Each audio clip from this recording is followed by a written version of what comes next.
नायबोदलाय नैबे 3 number कुइसननि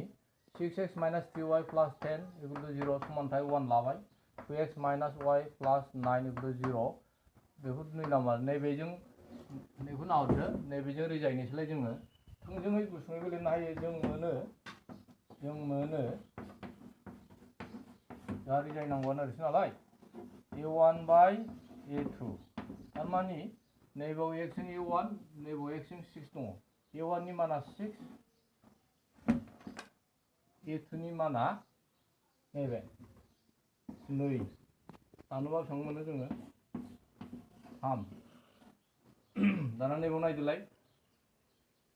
b1/b2 b1 नि माना नैबेखौ होनना बुङो b1 नैबे b1 नि माना नैबाव -3 नैबाव -1 माइनास दानबाय रानलायलायबा माइनास मोननै लाख गोमोरो 3 दाना नायदो c1/c2 c1/c2 नैबाव c1 नि माना 10 c2 नि माना 9 बेवहाय नायदों बिसोरो सिन्स बेवहाय मोनसे खोथा दङ a1/a2 b1/b2 नाव बेनाबो 3 बेनाबो 3 गतिके बिसोर समान a1/a2 समान b1/b2 बिसोरनि माना गोरोबबाय बेनिखायनो जों समान लिरबाय नाथाय c1/c2 नि माना समान नङा बेखौ दाननांगौ जाहैबाय ओंखायनो c1/c2 नि माना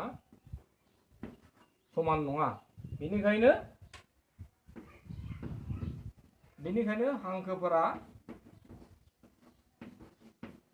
हांखोफोरा लिग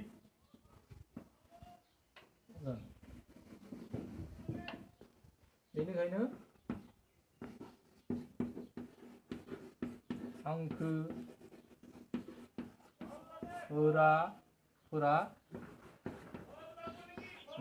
लिग जागोन बेनो बिनि फिननाया